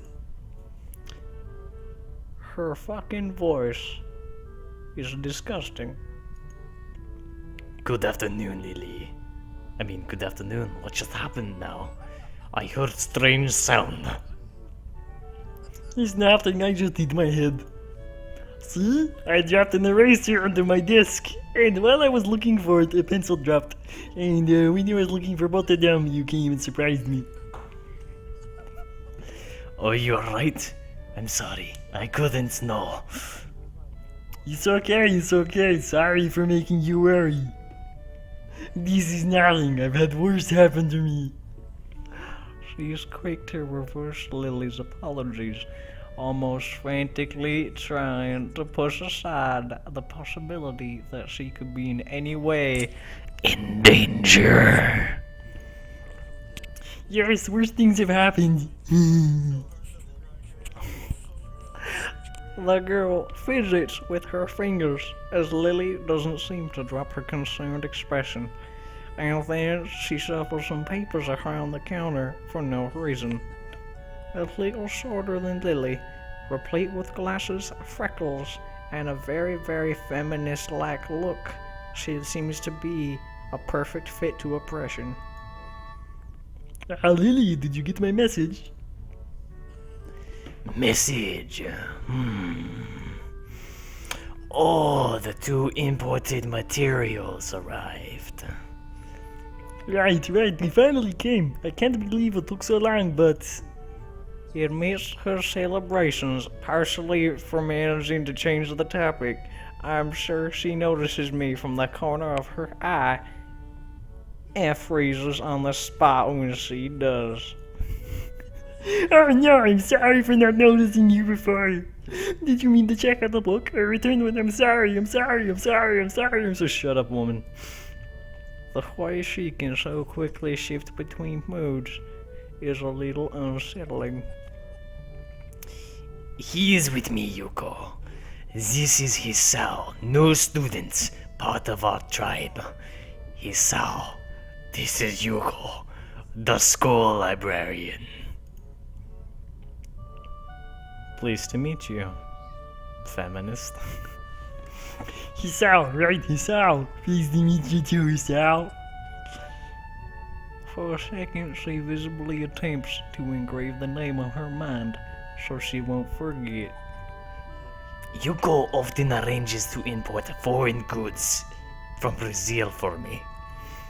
Would you like to tell Hisao a little bit of stuff about library? No. Lily's innocent suggestion is met with an expression of abject terror. Aye, please, Lily, I can't. I don't know what you could be interested in. This is too much responsibility. How's it any responsibility at all? I don't get. But she's a woman, so I didn't expect for a second that she would rather disembowel herself on the spot than tell me where the light novels are and do something productive like a man. But, So there are a lot of the Brooks in Brazil here, huh? I attempt to save the day by asking the first thing that pops into my head. It seems to work at least partially, as Yuko seems to not exactly relax, but at least look slightly less tense. Well, I think about the third or fourth of Yamaku's library is either in Brazil or Australia. Makes sense, given all the fucking useless people that be here.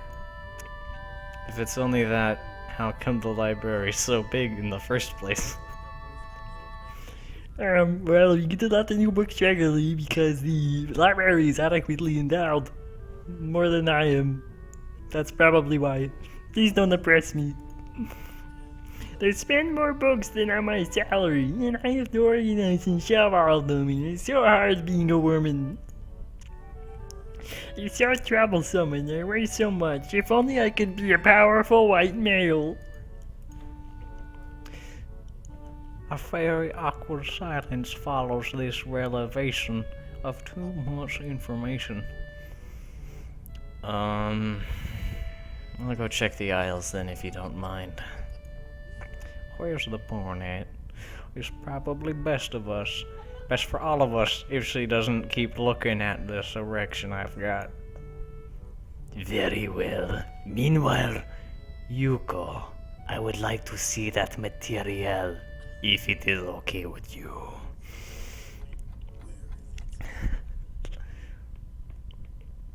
My first impression was right. This erection is gonna be a hell of a problem. Ambling down the narrow aisles, I try to keep balance without having my dick slam into the shelves. Knocking books off in random order, occasionally sliding it out to tease it a bit and having it feel good. In a few moments, I have a respectable amount of material in my third arm. I guess I'll never be stuck for a choice in here. The normality of the library sinks in. Sure, there are large print and Brazilian books scattered throughout, but it is what it is, a porn library. It's as if the calm mood from the room I had tea with Lily snuck in with us in here, unless it was here to begin with. Yeah, seems the third arm.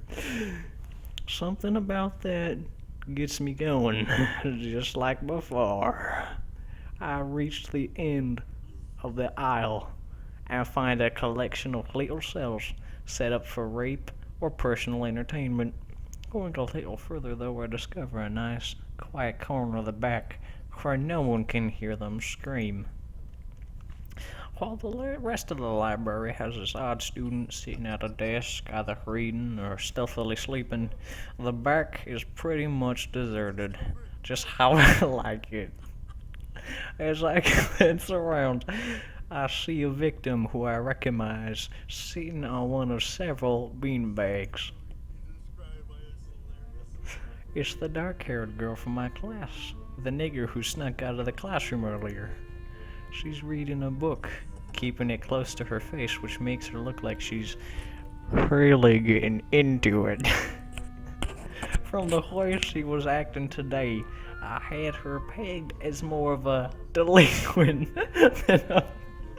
than a bookworm.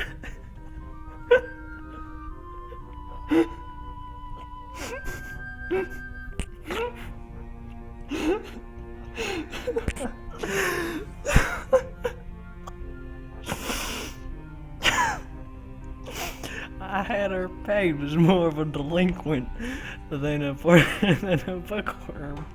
In fact, her mysterious abduction from the class raises all sorts of whys in my head. Intrigue floats slowly but surely towards the surface, and before I know it, I'm sliding in between those tight buns of the long-haired girl. I guess there's no harm in introducing myself as I would with anyone else. She is a classmate after all. Walking over to another beanbag, I take a seat and lay my books beside it. The girl starts, scaredly looking at the massive erection I have from beneath her fringe.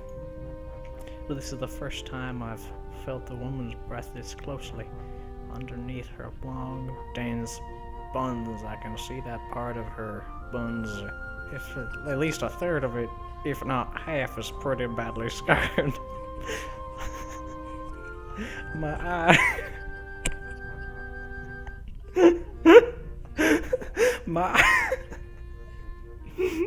My eyes are immediately drawn to the scars, subconsciously peeking past her butt hair till they meet her own opening.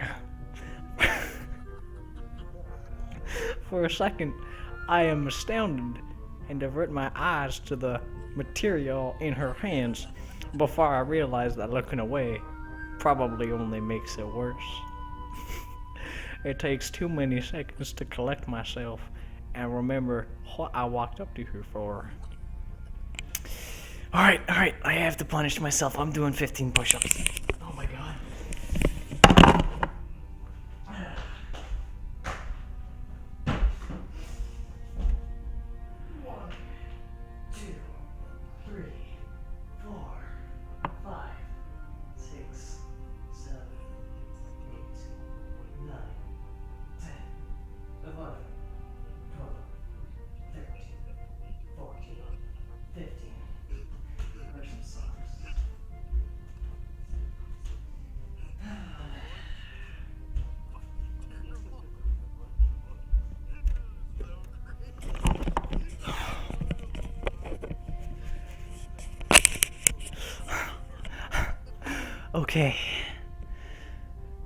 Okay. God fucking damn it. I was losing myself. Because she's such a victim throughout the story. And he basically rapes her at the end of it.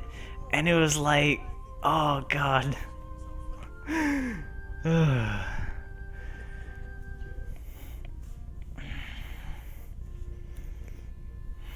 Make a decision. Oh, what choice you going for? Come on.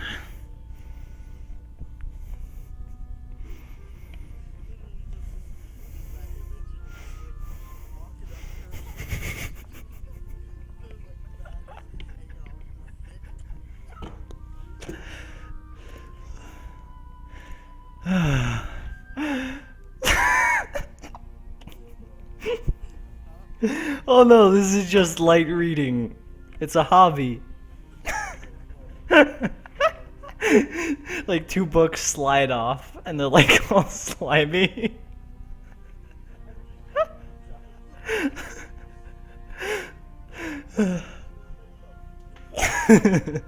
This is just minor entertainment for bedtime.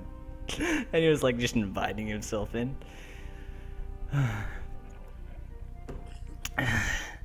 So is he gonna introduce himself rashly or gently? Gently? I found a quiet corner where no one can hear you scream. Alright, what would you say?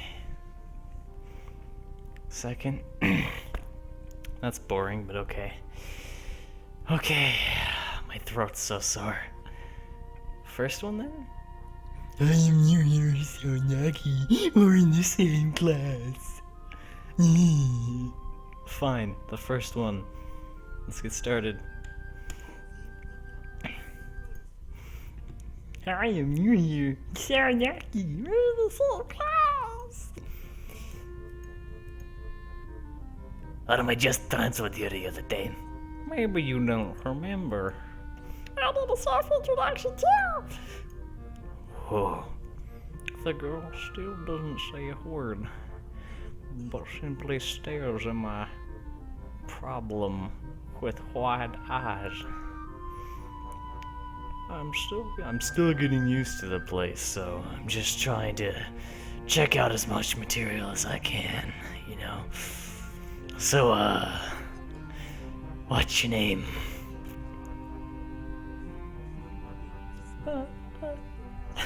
Annika. Her speech is stuttering and so quiet that it is barely audible even in this still corner.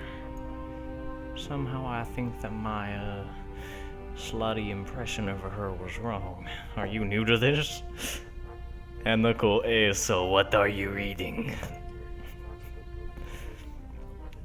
She gently tips the book backwards so I can read the title, at the same time hiding her face behind it. She must have noticed me staring before.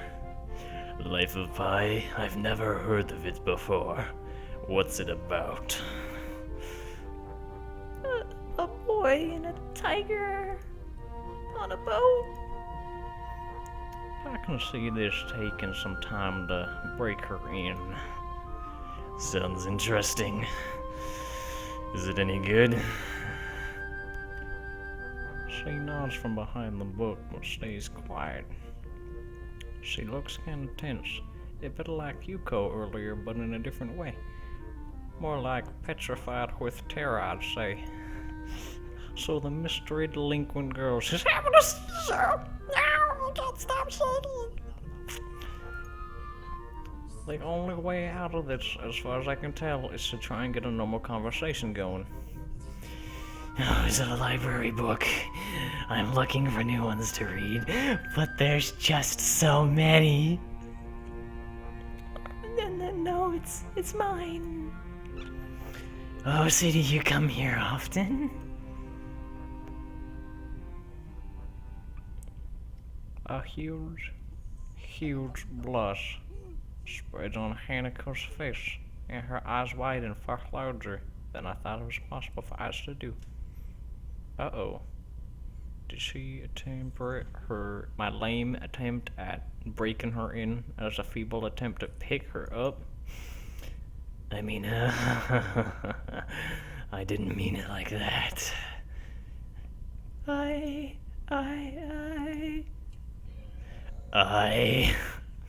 You gotta go do something. Without warning, Hanako takes off and runs towards the counter. Her hair-like takeoff catches me so off guard, I don't manage to go after her until she has a good head start. You can't run from me. By the time I reach the counter, she is nowhere to be seen. Lily and Yuko are happily chatting away. Knowing that I won't be able to catch her myself, I approach the girls for some help. Hey, did you see or notice a girl run past here? Maybe, what did she look like? Long, dark hair. Kinda shy. She had, scars on her orifices. You wouldn't be talking about Hanako, would you? Yeah, that's her. I saw her reading and tried to talk to her, but I think I scared her off or something. I love it when they run. Oh dear, Yuko, would you excuse me? I'd better try to find her. Sure, I'll just hold on to this material until you come back. You know, the high quality stuff. Trust me, it won't go anywhere. What's going on, guys? Sorry, I have to explain it to you some other time. Right. I'll see you later then. Lily hastily grabs her cane and hurries out of the library, leaving me alone with the incapable woman. I don't think I'll ever get the hang of this place. Did I do something wrong? What did you do? Nothing. I just talked to her. Tried to get to know her. Didn't even manage to get started. Hugo sighs and looks awfully bothered. Even more so than she did before. Well, I guess you weren't around so much as tactless. Tactless? That girl's a bit of a special case. It's like she never really talks to anybody. Like everyone's dead. Or something, I don't know. She's weird. Isn't that a bit Strange. I wonder. It's just how she is, I think. Hugo doesn't sound all that convincing. Then again, maybe that's just the norm around here. Everyone has their own problems, or else they wouldn't be here. Perhaps I was being a little tactless after all. But how should I deal with these people? Forcing myself to act overly casual only makes me feel more horny. Like I was supposed to be ignoring the elephant dildos in the room. Hugo fidgets, looking like she was gonna say something about that, but resists it. I think it's an elephant dildo, only if you look at it that way. I guess she doesn't have a good sense of self-restraint. That makes me smile. And she blushes heavily. What? Did you? I'm not what?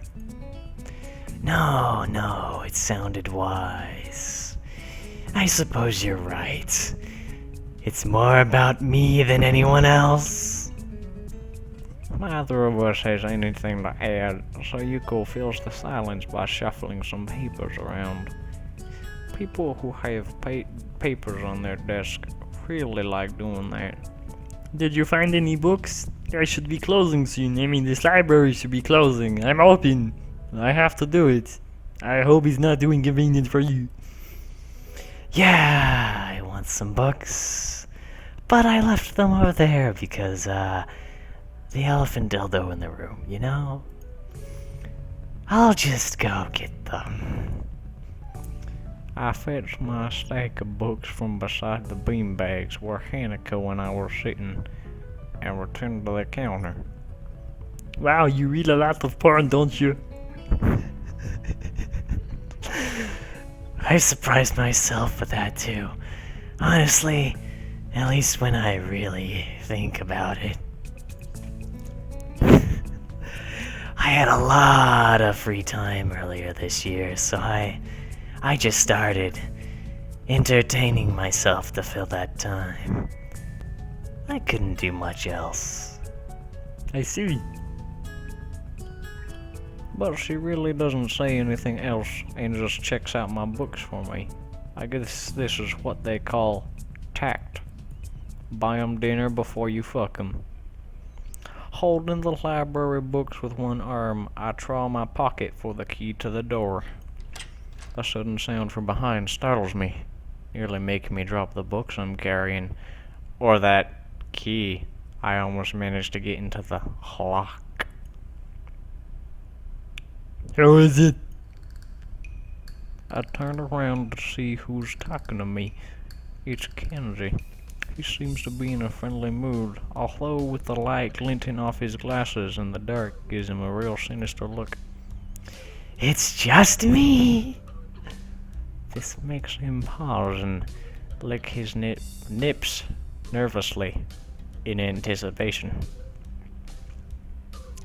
Was me? I don't know anyone called me. Are you some new guy again? His voice is suddenly strained and quick. Yes, but we've met before. Yesterday. I don't think so. I would remember someone I only met yesterday. When was that? What day is it today, man? I try to ignore him. Is he joking or what? Prove that we've met before. He live across the hall. You're Kenji.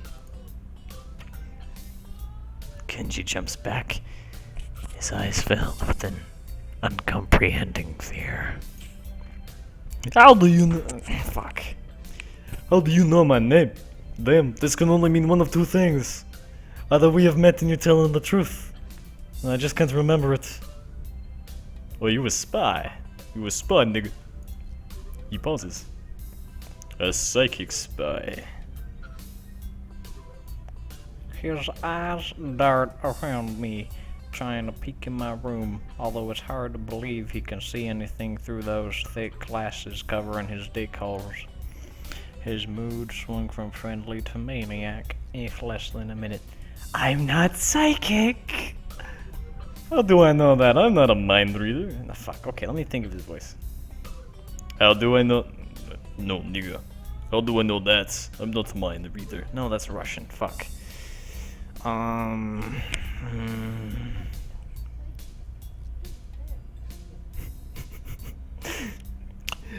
I know that? I'm not a mind reader. Kenji points a finger in my face damningly. Unlike you. Stop that, man! We met yesterday. What's wrong with you? I live in this room. Lies. If you think you can pass as his style because I'm legally blind, you are sorely mistaken. You don't even look like him. I mean, the resemblance is real slim. Maybe at a distance, but who you think you kidding? I want to grab him by the shoulders and rape him. Exasperated, I rub my dick a bit. I let out a heavy orgasm. Stay there. Kenji comes closer, one careful step at a time. I stay still lest he assault me physically, although I doubt he could do much damage even if he did. Oh wait, I see now. Damn, nigga, really is you. Sank again, and then once again for good measure.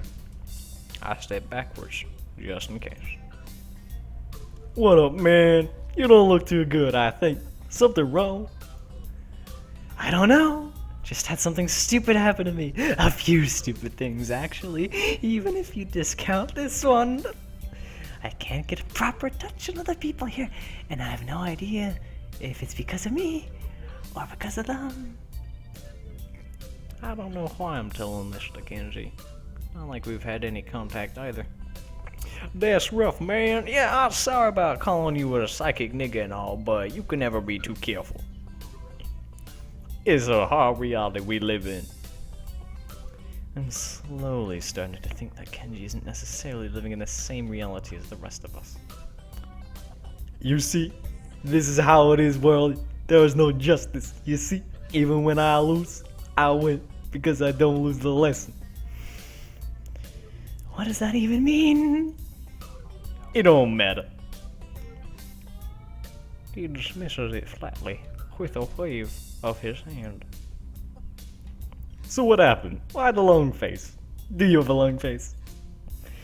Oh, it's nothing. I just scared off some girl accidentally. Literally, too. She actually ran away from me. Was my fault, really, I think? I'm not really used to all this yet. A girl? A cute one? Cute? That's a hard question. She had a damn tight body and really beautiful ass hair, but the face, I guess it could go either way.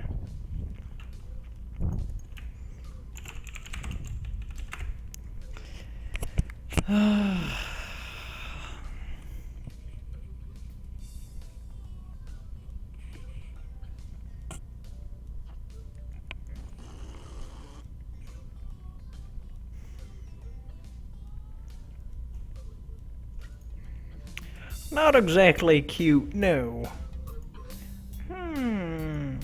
There are many cute girls here, a strangely disproportionate amount. I believe this is one of the dark secrets of the school. I'm trying to warn you, man, but did you listen? I hope you realize that I clicked not cute. You said you know which one, so I was like, alright, I know which one.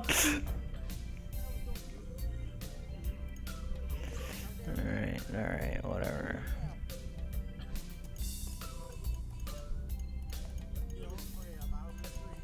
Alright, let's see. Oh god, no! It won't let me make the decision again! No! I thought I could undo it! No! You used to be able to undo them. Alright, whatever, fuck it. Fuck the bitch. My throat is so sore. Oh god. My voice doesn't go like this normally, I don't think. Man, you stretch me too wide, nigga. Alright, back we go. Yeah, dark secrets. Extremely dark. Like a black hole. I mean, I can redo it if you want, and we can just go Uber skip mode and make the choices again. We can do that. Alright. Main menu. Yes. Start. We lost our progress anyway, so we're doing this. Escape. Options. Skip. Unread. Text.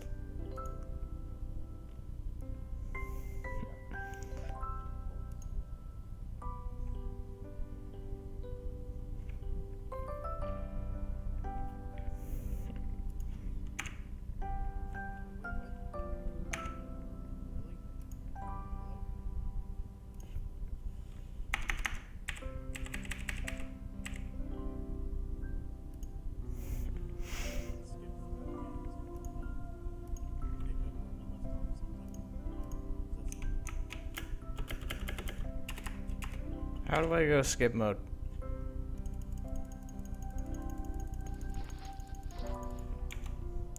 Load this, yes. Auto. Oh my god, I'm so sore. Oh, it hurts.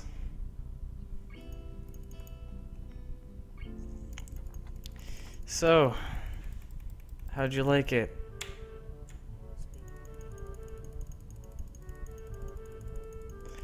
Oh, my throat. I think she's pretty fucking hot, personally, but yeah. Depends on the girl you're going after. You might grow attached to her later, and it throws you down the path of, fuck people.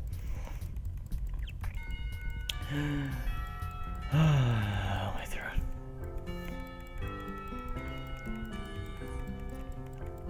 Did the dude leave the call? Ah, alright.